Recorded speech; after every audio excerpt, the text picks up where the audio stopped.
Welcome to the February monthly Q&A. So this Q&A session is for anybody to come and ask questions about visas, about moving to France, about any French admin thing that you might want to know about.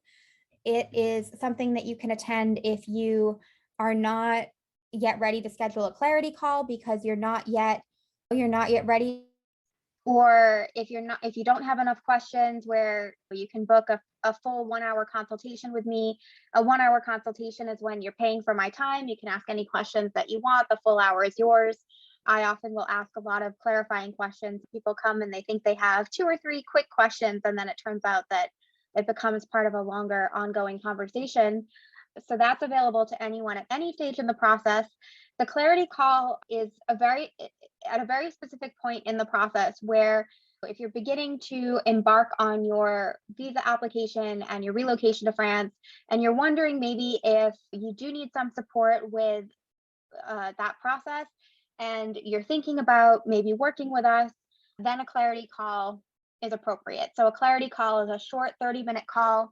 It's something where I have a set of questions to sort of get to go through your project, go through the different things that I think that you need in order to have a successful visa application, and then exploring whether or not what you think you need in terms of support matches up with some of the services that we offer. So it's not, we're not trying to sell you anything. I don't believe that if you don't need help, then I'm not gonna try to sell you any of our services. But at the same time, it's not just a call where you can come and pick my brain for free for 30 minutes.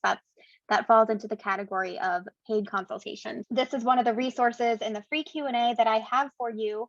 If you just have 1 or 2 questions, then I'm happy to help. Like I said, if you're earlier in this process, then coming to the Q&A occasionally allows us to get to know each other as well too, so that later, if you're thinking of working with us, then you already kind of have an idea for who I am and how my company works and things like that.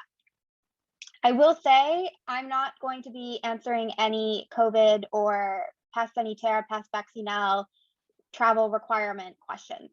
They've come up a couple of times. I am not the COVID expert. The rules have changed like every week, and I'm not able to or willing to keep up with that and answer those questions. So there's a post in the Facebook group that lists all the current requirements 2 hours after I published it, with the US being in red and what the requirements were for those. The US was moved off the red list into the orange list. So I need to go and update that post already with some of the changes that were made. Everything that I know about COVID is in that post, and I'm not answering any other COVID related travel questions. So that being said, I'll start with Francine's question because I'll try to prioritize the questions that are being posted live in the Q&A. Francine asks, is it normal to have a French marriage certificate even if married in the USA in addition to the livret de famille? Yes. So this process should be done around the same time as when you get married to a French national outside of France, and it goes through the local French embassy. And basically what you do is you have to submit a bunch of documents, including like your birth certificates with apostilles and less than 3 months old, and saying that if you're getting married outside of France, it's the French person who has to provide it, saying that they're not already married and eligible to be married. And you have to provide things like proof of address and your ID. And then you send all of that to the French embassy, they process it, and they send it to the Service d'État Civil in Nantes. And Nantes will do something called a transcription of a foreign marriage. And basically what they do is they register a French person's marriage outside of France, or a French person's birth outside of France. So if a French citizen has a child outside of France, then they can register that their biological child with the French embassy and with the État Civil in Nantes. And they will provide a transcription of the marriage certificate, which is basically your French marriage certificate. That French document is going to be used for all administrative purposes. So nobody is really going to care about your US marriage certificate. They're going to care about the French one in France. Normally, the French transcription of your marriage certificate and the livret de famille are going to come back at the same time. So you will have to order it from the Service d'État Civil in Nantes every time you need a marriage certificate less than 3 months old. So that will likely be for any time you renew your vie privée familiale visa. And same thing for your children's birth certificates. Like if you have children who are French but are born outside of France, then their birth certificates will get ordered from the Service d'État Civil in Nantes. That will be anytime they need a birth certificate. Because usually in France, birth certificates have to be less than 3 months old. I can give you a link to where you can order that online because it's something that I keep handy usually I keep it handy, and I will put it in the chat. So that link in the chat is where you would order your marriage certificate, transcription, and birth certificates for French children born abroad. All right, I'm going to go to the questions that have already been submitted, but feel free to add more things into. Okay, one more question about the marriage certificate. Once you have your marriage registered with the embassy, then you just have to fill out a form. I think I did fill it out online and requested it, but they didn't ask for all those documents since my marriage is already registered with the embassy. I'm not sure what you mean. As in, like, you already filled out the form and sent in all the documents to register the marriage with the État Civil in Nantes. And then you just have to, whenever you need a copy of the marriage certificate, you just have to go online to that website that I just gave you and order a new copy of the marriage certificate. I will go to the questions that have been submitted in advance. So there's one from Marcia. What type of visa does my US employer need to sponsor when they transfer me from Dallas to our Paris office for a senior level role, director or VP, so that I work there for a few years and then retire in France, becoming a French citizen in due course? Okay, so first of all, the visa that you would get to be transferred from one country, from the US to France, is called an intercompany transfer, or passeport talent, ICT, or salarié en mission. Now, the thing about the salarié en mission visa is that it's for 3 years maximum. It cannot be renewed or extended in France, and you cannot change your status from that to anything else. Unfortunately, getting an ICT, intercompany transfer visa, and getting sent to France on a mission is going to get you here for a maximum of 3 years, and none of that is going to count towards getting residency or citizenship. Second part of the question, how long do I have to work in France in order to be eligible to retire and receive French pension? In the US, one needs 40 quarters of contributions to qualify for Social Security. Is it the same in France, longer, shorter? There's being able to retire and there's being able to receive a French pension. And those are kind of two separate questions. So in order to retire, there's a Social Security totalization agreement between France and the US. And I think the US has this with a bunch of different countries, which basically means that your retirement contributions, healthcare contributions are counted in both countries. So if you work, for example, half your career in France and half your career in the US, like both countries would consider you to be fully retired or of retirement age when you meet, I think I'm not sure what the full length is now. I think it's equivalent to like 40 years of working time in France to be fully retired. Once you reach whatever that full retirement contribution is in both countries, then you will draw a US pension from the time that you lived and worked in the US and a France-based pension from the time that you lived and worked in France. So if you work like 35 years in the US and 5 years in France, your French pension is going to be really tiny. You'll still be eligible for it because they're going to count all that time that you worked in the US in order to qualify you, but you'll only get paid out based on what you actually contributed in France. You'll want to talk to an accountant who is probably a CPA working with both French and Americans, who helps people with these international careers they might be able to provide you with a better calculation of what your retirement would look like based on how many years worked in each place. This is the same the same question of like, if your US employer sends you to France for 3 years on an intercompany transfer visa, then you're very likely to be kept on American payroll, because there's a scheme by which employers that are seconding you or sending you abroad from a US company where you already worked and were employed for more than 3 months, they can keep you on US payroll for up to 5 years. So they could still have you contribute to US Social Security and pay US social charges instead of paying all the French charges into the French system. And so they would very likely want to keep doing that. And they can do that for 5 years. So even if you got 2 consecutive international transfer visas, that would probably be your situation. All right. I'm just going to copy and paste these questions into a Google Doc as we go along so that we can very easily put these into YouTube and the website and everything in the video description. Okay, Marcia asks, is there any sort of work-related visa that can be adjusted to permanent residency? So they could send you, what kind of salary level are we talking about, Marcia? There's a passeport talent. So the regular passeport talent salarié now requires that you have a French degree from a French school. It has to be a master's or equivalent and a salary of about 37,000 euros. If you don't have a degree from a French school, then your option to be a salaried worker, well, you have 2 options. One is there's a company that qualifies for Jeune Entreprise Innovante, which is probably not the case of a multinational employer that can transfer you. The other option is the Carte Bleue Européenne, which is where you have a salary of, it's a little bit more than 54,000 euros, say 55,000 euros per year. That would be a director or VP level role. They can sponsor you directly to work in France. So if the salary is above around 55,000 euros, that would be a potential option for you. That is covered. So this is the new edition of Foolproof French Visas that came out the day of our last call. It came out January 3rd.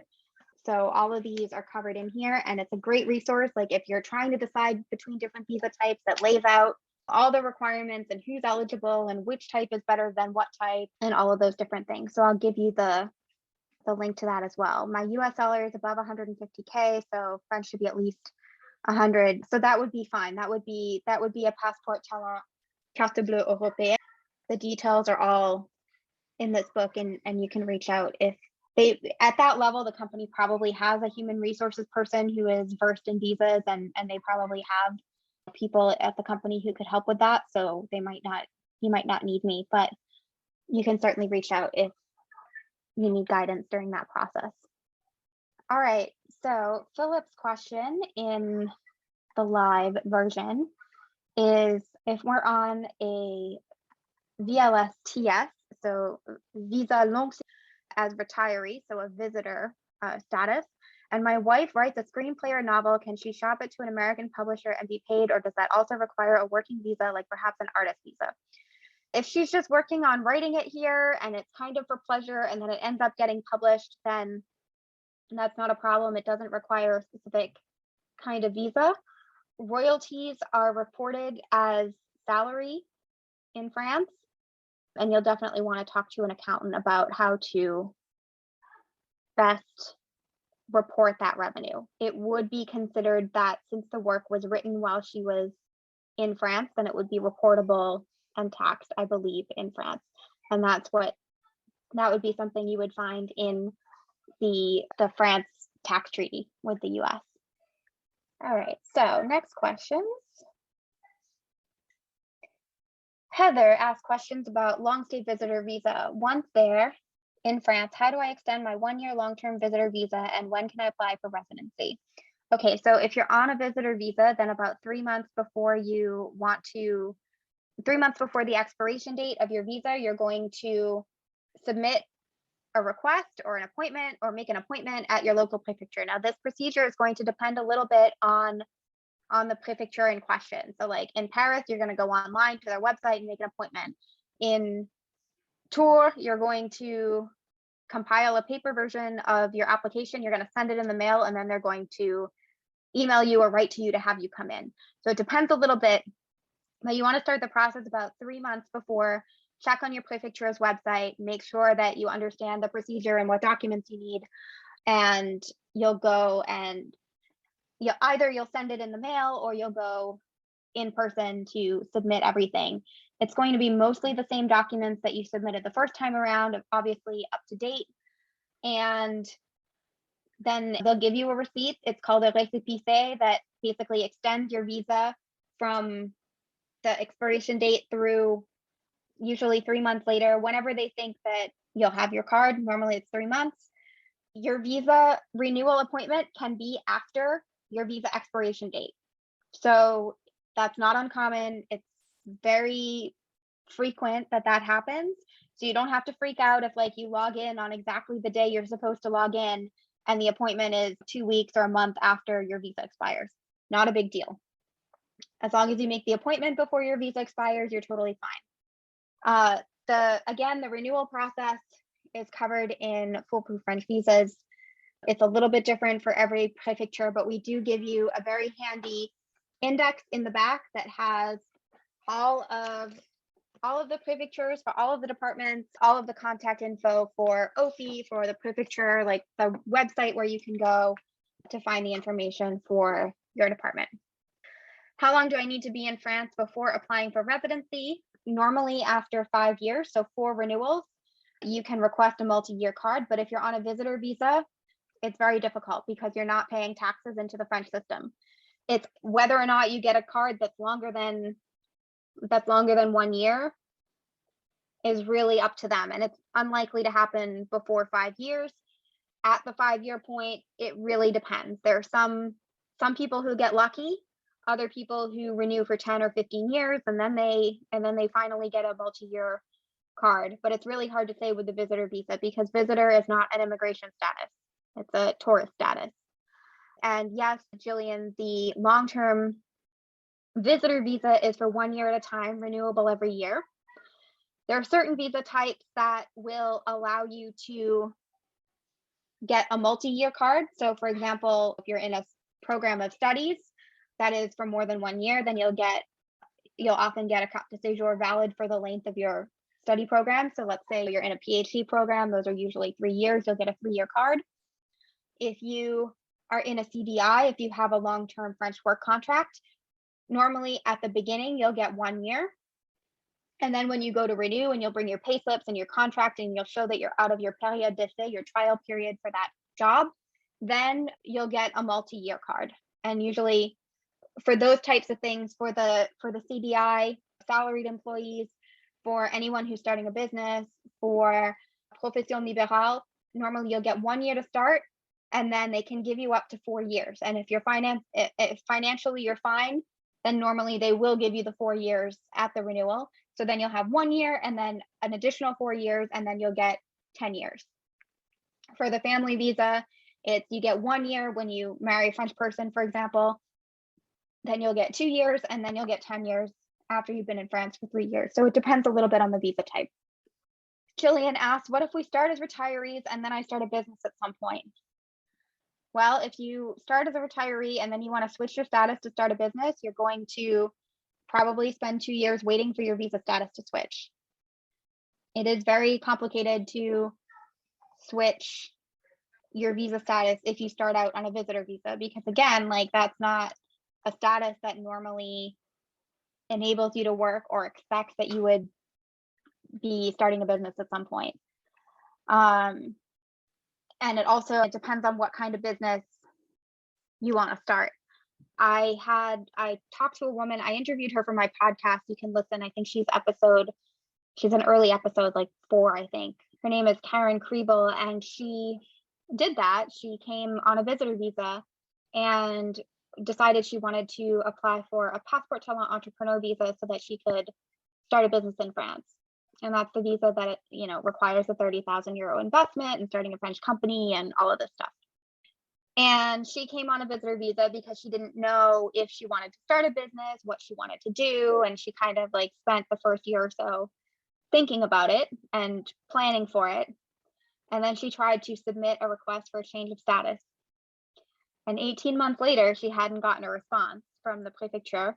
They were very backed up. And so she ended up going back to the US to apply for a new visa from scratch. So I don't recommend getting a visitor visa if your long-term goal is to become French residents and get naturalized as French citizens. You want to come for a different reason. That's an immigrant reason and a long-term sustainable reason. And that's like one of the reasons that, or one of the main things I write about in this book is I want to give you all of the information so that what your options are, especially if you're thinking about starting a business, you want to understand the timeline of what it would look like if you wanted to change your status from a visitor visa to, I don't know, profession libérale or passeport talent entrepreneur or whatever. What would that timeline look like and what would be required? Because it's not for the faint of heart. All right. Erin's questions. Changing from which visa to EU citizenship passport. My attorney has told me that Ireland is so backed up that my EU citizenship likely won't come through before I move to Paris in August. I should have it by the end of 2022 or early 2023. Since I intend to work remotely here, what visa is my safest stopgap until I receive the EU papers? Can I fly under the radar with the long stay, I assume visitor visa, until that time, or will that impede working once I get to the EU credentials? So I actually have another client in a similar situation, except I think hers is Italian.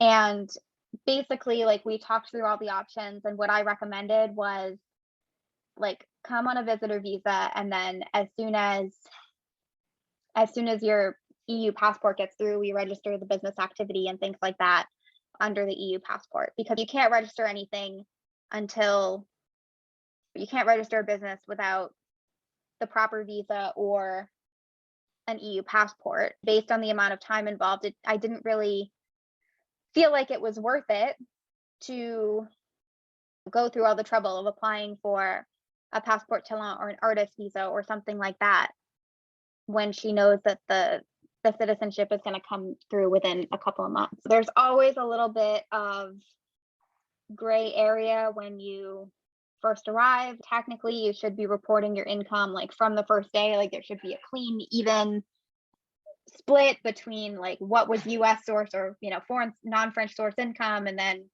the date that you become a French resident. But in reality, projects take a little bit longer to wrap up. Like, when you arrive, it takes a little while to get settled in, and you might not even be working. Usually you're not working as much as you think you're going to in the beginning anyway, just because things take a little bit of time to get into place and you take a little bit of time to get settled. So I don't think that's that big of a deal. Oh, I didn't copy that question. Okay. Heather asks, I'm wondering if the student visa is the best avenue for someone hoping to refocus their career and live and work in France in tourism, events management, or cultural project. I'm worried about the internship and job hunt in a career transition as a 42-year-old. My French is C1 level, so I'm confident in my abilities, but worried that might not be enough to compete. What is the best advice for me to make contacts and test the waters in this field in terms of openness to someone of my profile? And talk to some programs, but not anyone just working in the field. So there are some like career coaches and things like that who can sort of help with finding opportunities and things like that. It's a little 42 is kind of, it's probably the upper end. Like, I think it's doable at 42, going into a master's program and doing an internship and then finding a job. It's probably doable at about that age. It's probably like around the end of when I would recommend doing it, because ageism is definitely a thing here. There are many stories of especially women who, once they get to a certain age, are sort of forced out of their jobs. It's not an uncommon thing. So that being said, if you start a program at 42, then you finish by around 44, and you've still got plenty of time. You still got a good at least 15 years of career ahead of you. Like I said, like theoretically more than that, but like I said, there are women who get forced out in their late 50s and early 60s. But I think it's doable. Like, the problem is that, and this is where it would be good to do some research into salaries and things like that. Obviously, when you graduate from a master's program and get an internship, if you're in your mid 40s, you're going to be expecting salaries and benefits consummate with your experience and your history, your other previous history in the workforce.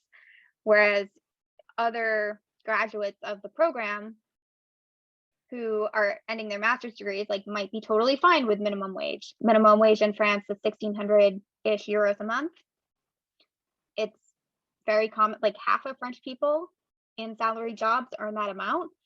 In your 20s, it's fine. In your 40s, in your mid 40s, that's not a great salary. You might want to explore for events management and cultural projects. You might want to explore what self-employment would look like at that level. It's not, I wouldn't say that it's not doable, because I think it is doable. I would definitely talk to people from certain programs about programs that you're interested in, about the internship opportunities that they had, whether that led to good jobs. I wouldn't say that it's impossible to get a well-paying job after graduating from a good program, but you want to make sure that you make the right choice in terms of the program to do, so that the opportunities are going to be there. Also from Heather, is there a good checklist of items to consider to be sure to build a solid budget for 1 to 3 years to live off as a student? Considerations for someone applying for a student visa who may have extra health costs. Is finding work on a student visa actually possible? Maybe teaching English if no other part-time work will hire an older American student. So there are checklists of all these things, including like career planning guide, the different costs to consider as part of the moving process. Those are in Fast Track to France, which is our program that we released in June about moving to France. It covers taxes and finances. There's talk about like estate planning, things to ask your accountant, tax planning, career planning, whether or not to consider going back to school, consider self-employment, the different immigration possibilities, a thorough module on visas, and then things about like getting settled in, getting set up for healthcare, the healthcare you need as part of the moving process, relocating all of your belongings. And then there's the finance module is pretty much the best, or the most thorough module of all of them. That and the career module, those are the two real big ones, because I know that those are basically the two deal breakers, right? Like when you move to France, you want to be sure that you're going to be able to develop your career in a way that makes sense to you and a way that you want to pursue. And so I think it's really important to have a really good handle on that from the very beginning. That's why it's the first module in the program. And then the second module, of course, is like the tax module, where you have to understand all these things about what income gets reported where, and what are the tax implications if I become a resident, and what am I going to pay for healthcare, and all of those different questions, and what happens to my estate if I die as a French resident, and sort of preparing you. I'm not an accountant or a notaire, so my goal in the financial module especially is to give you the information and give you the questions to ask, so that you can go to an accountant or a notaire with like a really detailed breakdown of your financial situation, so they can look at it at a glance and advise you, to tell you the basics of the tax treaty and things like that, like what income is taxed where and what's possible and what's not, and things like that. So I would definitely recommend checking out Fast Track to France for that information. Let me give you guys a link. Okay, Michelle's question. What are the options to come as an academic? I teach philosophy online at community college, and they're not helpful in terms of paperwork or support. I can teach and do research remotely, but want to respect French immigration and tax laws. I'd like to get there in 2022. Would it be better to make a small business plan instead of trying to get a French uni or institute to accept me as an unpaid or visiting scholar, or should I get another degree? I have a PhD, but have been on the mommy tracks and no recent publications, coming alone. Okay, so there is a Passeport Talent Chercheur Scientifique visa, and you don't necessarily have to be paid by the host institution where you're visiting in order to be eligible for it, although it certainly helps. I don't think that pursuing a student visa is a good option if you already have a PhD. They're very likely to reject it, say that you already have a PhD, so why are you trying to do more school? Oh, sorry, that link didn't work here. You have a couple of options. One is, I don't know how your French is, but one option would be the maîtrise de langue or maître de langue position. Oh yeah, C1, C2. So you could totally work in a French school. Another, you have a couple options if you want to go the self-employment route, and we can absolutely have a call if you want to explore this a bit further. But a couple of things I would think is universities often hire vacataires, which are like adjunct positions. They're not, the thing about vacataire positions, or the three things. One is they're not very well paid and they're paid per class. Two is they can take a really long time to pay you, and typically it's like 50% partway through the semester and 50% theoretically at the end of the semester. In actuality, very often like multiple months after the end of the semester. So it's not super reliable in terms of timing, but it can be a good additional cushion. Third thing, and most important thing to know about vacataire positions is you typically need to be enrolled in the Social Security system through something else, earning at least minimum wage. So that's why I said, okay, like getting your foot in the door as a lecturer or something is an option. I'm not sure if those positions have age limits actually.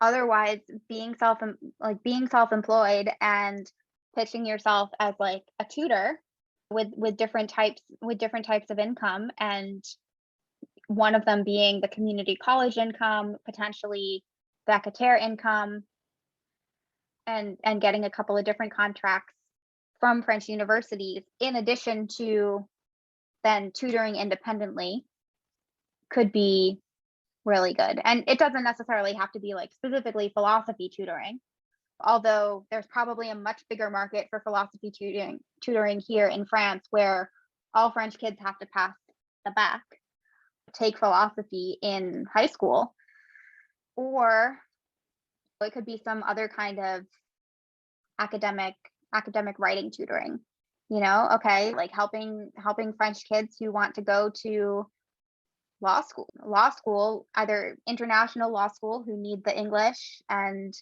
who need to be able to argue and reason and all of that stuff in English for an international community, or French kids who want to go to school in the US, who want to go to law school in the US. I think you've got a lot of options. There's also study abroad programs, hire vacataire also. They would probably, again, that's like a really hard position for them to hire for. They wouldn't be able to sponsor somebody, and it wouldn't be a salary job. But if you're here and you have that auto-entrepreneur profession libérale enrollment, I think you could absolutely find like different classes that you could do.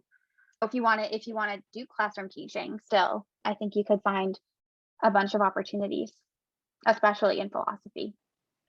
All right. How can I network and get French clients and endorsements for new small business while not yet having a micro entrepreneur visa?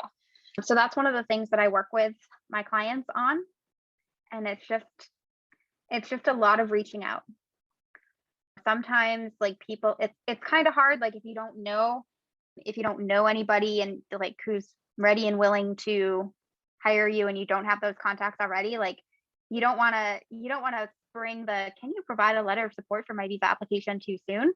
Starting that communication process early, figuring out what you want to do and starting that communication process early. If you have email correspondence saying like, hey, we'd definitely be interested in hiring you as a vacataire for the 2022-2023 school year, that's a good supporting document for your visa application.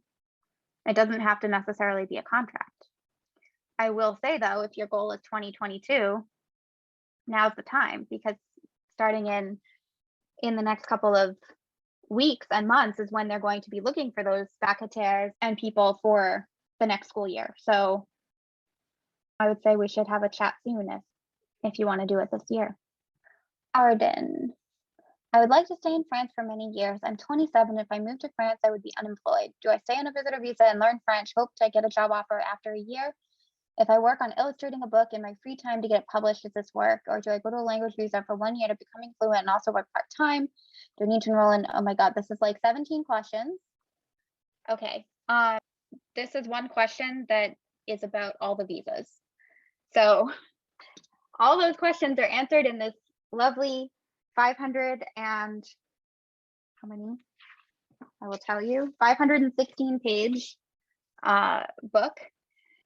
Basically, if you come on a visitor visa, expect to stay on a visitor visa for at least 2 years. It is not a good idea to come on a visitor visa and expect to change to something else.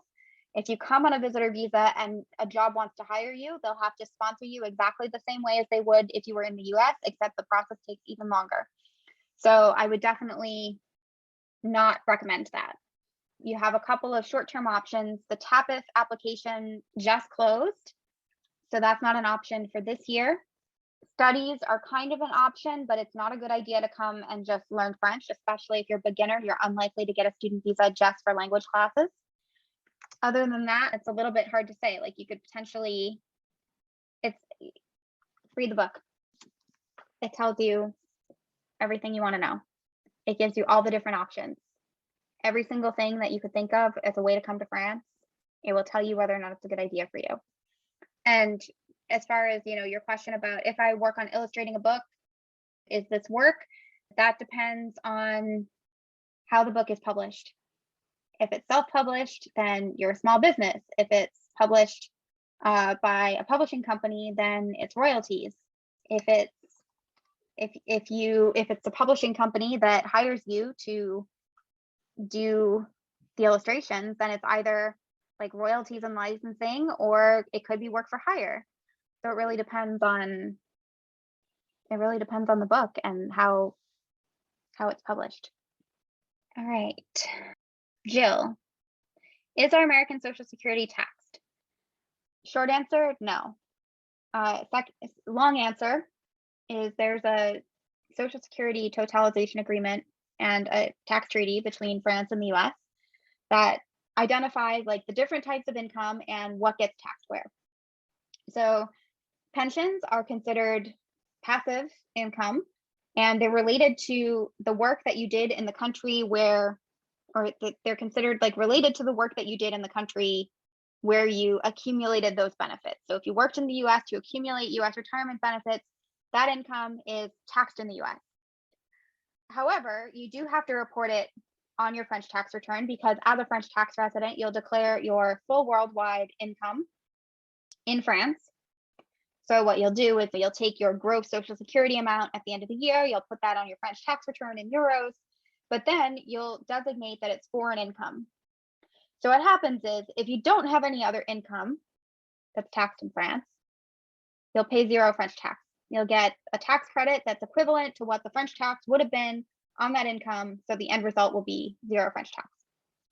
In practice, if you have French income, like let's say you move to France as a self-employed person, you're on a profession libérale visa, you earn, 2,000 euros a month teaching underwater basket weaving online for, whatever university. That income, the self-employment income, is taxable in France. And what's going to happen is the US Social Security income that you are also receiving is going to push that income up into a higher tax bracket.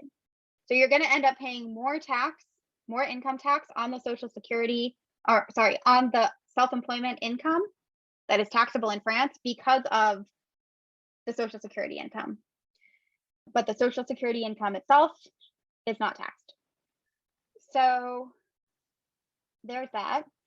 Social Security is also a government pension, which is considered exempt from PUMA calculation. So PUMA is and that's the universal healthcare scheme where you pay a % of your income to be enrolled in the French healthcare program if you do not have earned income that is subject to social charges. Now, as retirees, if you're getting foreign pensions and like Social Security, those are excluded from the PUMA calculation. So in most cases, like they're not going to count towards your premium. Question 2, is there an inheritance tax?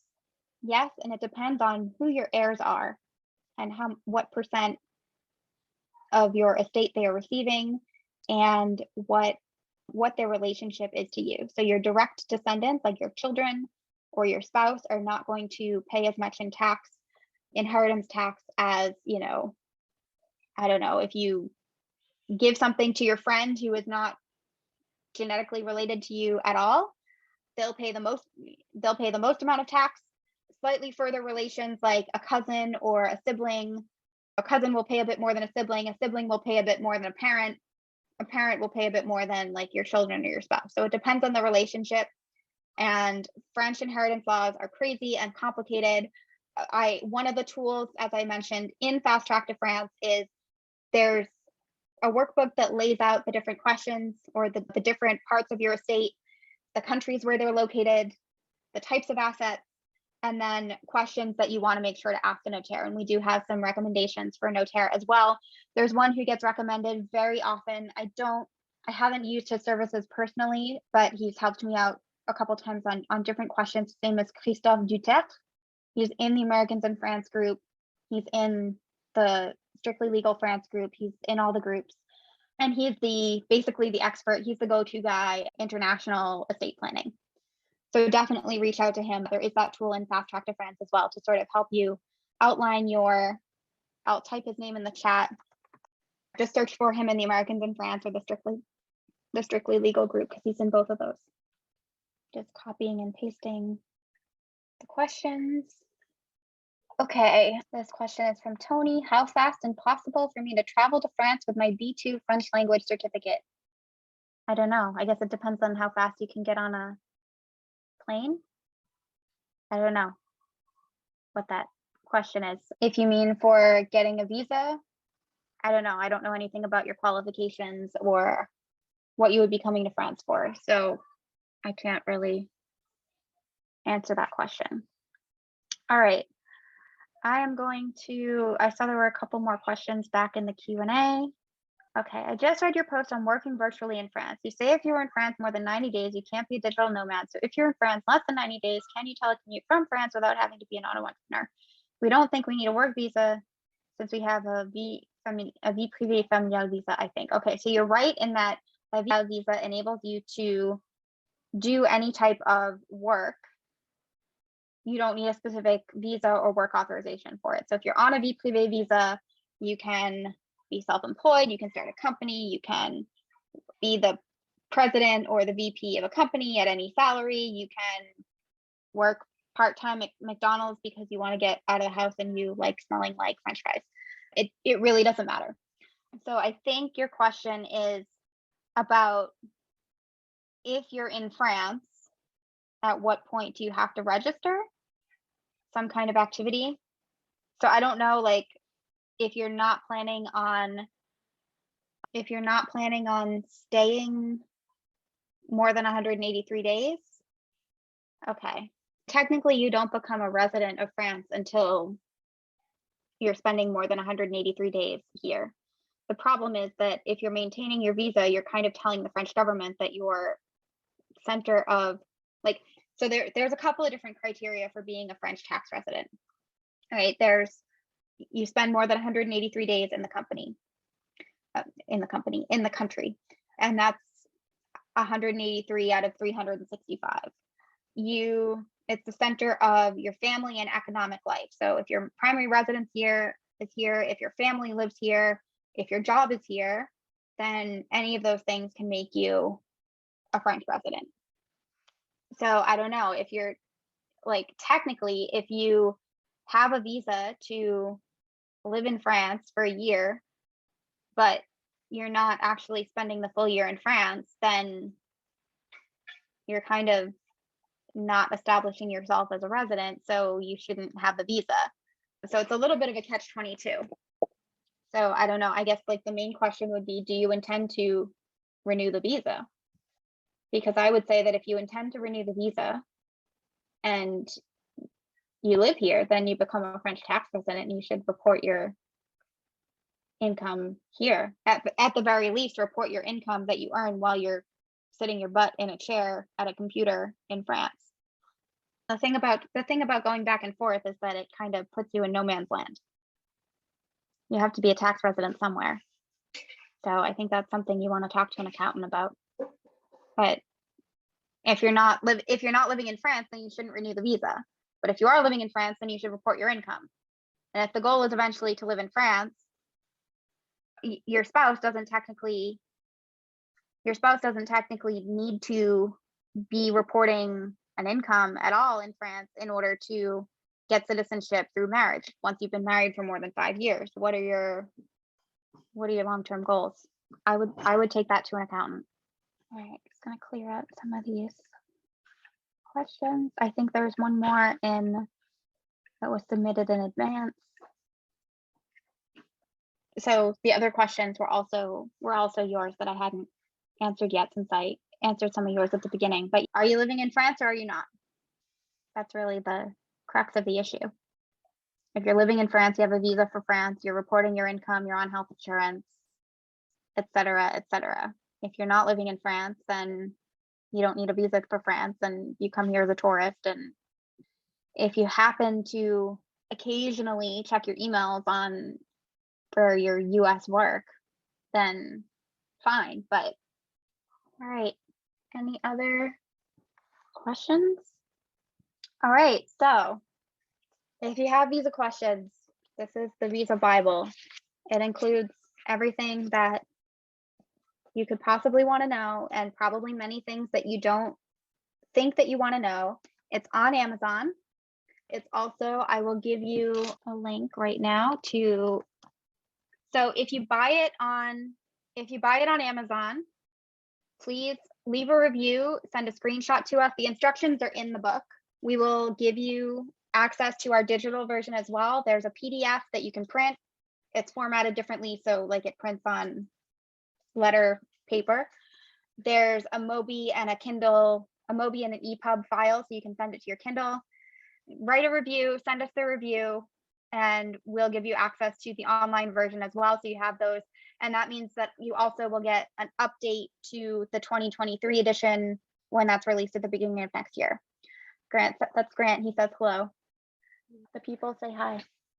And then you can also, if you're only interested in the PDF, in the digital edition, you can purchase that through the link through our website, and then you will also, like I said, get access to the 2023 edition when it gets released next January. We put a lot, I rewrote the whole thing. It's basically a whole new book. It is doubled in length, not quite in page count because I made the font smaller, but it's doubled in length from the previous edition. It went from like 65-ish thousand words to now 115,000 words. We updated everything. We double checked all the processes. We double checked all the document lists. There's a nice handy little reference in the beginning that tells you exactly what we updated and changed. I keep track of that as I go. So everything you could possibly want to know. As I mentioned, if you are interested in potentially working with us on your visa application and you're about to start the process, we can have a clarity call where we talk about your plan, what types of support you need. If there's an opportunity for us to work together, we can absolutely talk about that. If there's an opportunity to work together, like we'll talk about pricing, but we don't have to. If you just have a lot of questions, you can absolutely buy 1 hour of my time. There's a link for a consultation, and I'll give you that as well. And this is for, like, you buy my time, you set the agenda, you ask the questions, and then I, of course, but sometimes you'll ask a question and I'll have to ask a couple of questions for context, and we'll really, like, we can talk through all of your options. I can give you advice on different things related to your move and your visa strategy and all of that. So full consultation if you have a ton of questions, clarity call if you want to just double check on your visa plan and you want to explore the possibility of working together on preparing your application. So thank you all for coming. You can say it. You can say it. Okay, he's gonna say, don't forget to subscribe, like he always says when he ends calls with his grandparents, because that's what they all say on YouTube. And we like YouTube videos. So thank you for coming. And the next Q&A call will be exactly 1 month from today on March 7th. So if you are signed up for the email list, you will also get a link to that. Hope to see you in the meantime. And we're going to put this recording on YouTube. So if you need to watch the replay, or if you missed it, feel free to check that out. All right, goodbye. See you later.